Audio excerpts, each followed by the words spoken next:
తర్వాత సచివాలయం అనేది ఆత్మగౌరవ ప్రతీక.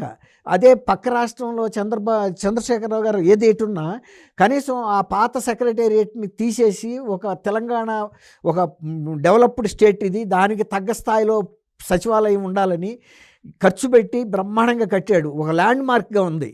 అట్లా ఏదైనా డెవలప్‌మెంట్ చేయాలి గానీ, చంద్రబాబు నాయుడు గారు ప్రజావేదిక చక్కటిది కట్టి నీకు అప్పజెబితే ఫస్ట్ మీటింగ్ ఎస్పీలతోనూ, కలెక్టర్లతో పెట్టుకుని ఎంతో హుందాగా దాన్ని పడగొట్టేయమంటాడండి ఎవడన్నా? తిన్న ఇంటి వాసాలను లెక్కబెట్టినట్టుగా. అంటే నేను ఎందుకు అంటే చెప్తున్నా విధ్వంసం. ఇప్పుడు అతను జోగి రమేష్‌ని ఒక ఆయుధంగా ఉపయోగించి ప్రజలిచ్చిన తీర్పుని కూలగొట్టాలని ప్రయత్నిస్తున్నాడు. అతను జగన్మోహన్ రెడ్డి గారు ఎలక్షన్లు అయిన 30 రోజులు కూడా వేచి ఉండలేక, ఎవరో ముఖ్యమంత్రి అయితే తను భరించలేక ఈ ప్రభుత్వాన్ని కూలగొట్టాలంటే ఏం చేస్తే బెటర్ అని ఢిల్లీ వెళ్ళాడు. ఢిల్లీ వెళ్ళి ఆంధ్రప్రదేశ్లో శాంతి భద్రతలు క్షీణించిపోయినాయి, నెల రోజుల్లోనే 38 రాజకీయ హత్యలు జరిగినాయి అని చెప్పాడు.